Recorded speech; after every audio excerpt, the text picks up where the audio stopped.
event with just 10 votes shy of a majority. They broke the 50% mark with enough votes to declare victory for the Union. Daniel Duncan finally stops holding back his smile. To do this in the South, to finally do it in the South, to do it in Tennessee, these people deserve a lot of credit. The final count came in with 73% of votes in favor of the Union, a clear, definitive win. One the UAW hopes sends a message to other Southern auto workers. You guys are leading the way. We're going to carry this fight on to Mercedes and everywhere else. That was UAW President Shawn Fain referencing the upcoming vote at the Mercedes plant in Alabama just 3 weeks away. It's us. We're next. There's no doubt. Jeremy Kimbrough works at that Mercedes plant, and he got the message from Tennessee. Look what that was up there. Look what those Volkswagen workers did. They stuck together in a way that I think people felt was impossible. That'll never happen, especially in the South. And it wasn't even close, almost 3-1. The thing is, it's not just auto workers coming together. A half dozen Southern governors are also teaming up to send workers a warning that unionizing could cost the South jobs and harm American workers. For NPR News, I'm Stephen Masahan, Birmingham, Alabama. Giant patches of sargassum are once again drifting towards South Florida's beaches. That is a lot of thick seaweed. In fact, it is estimated at more than 6.5 metric tons. Researchers are trying to predict where it could wash ashore. Tom Bayless, a member station WGCU in Fort Myers, reports. Marshall Washington runs the Ron John Surf Shop in Key West. He remembers last year's sargassum onslaught. It was terrible. It was terrible. The seaweed was part of the Great Atlantic Sargassum Belt. It's the largest algae bloom in the world. Last year, it weighed 13 million tons and posed challenges throughout the Caribbean and South Florida. And once ashore, it smells like rotten eggs.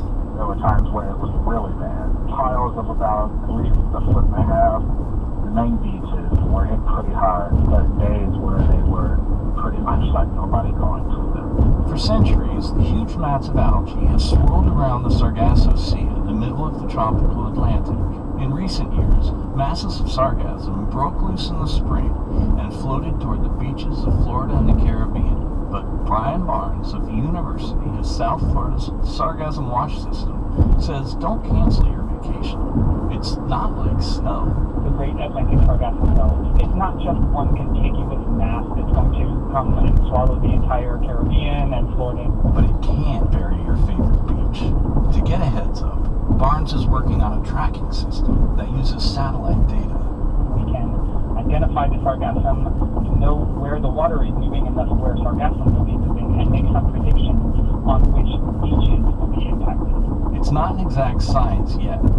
Barnes is part of a team of researchers that have a $3 million federal grant to better forecast which beach the sargassum is going to foul. While still at sea, sargassum mats are safe harbor for lots of little sea creatures, says Barry Rosen, an algae expert at Florida Gulf Coast University. It is a mass of living organisms pumping oxygen into the air. It's a very nice ecosystem, and it typically doesn't cause a problem. Until it comes ashore. It can impact sea turtle nesting because it can smother the beach. So, yeah, it's become a big nuisance. Researchers predict the return of sargassum to southeast Florida in late May. Marshall Washington, at the Ron John Surf Shop in Key West, is not happy about that. It was just not cool. Not good at all. I'm not looking forward to this season. Neither are the cleanup crews in the Caribbean that are prepared to once again rake up thousands of pounds of seaweed every day it washes ashore. For NPR News, I'm Tom Bayless in Fort Myers.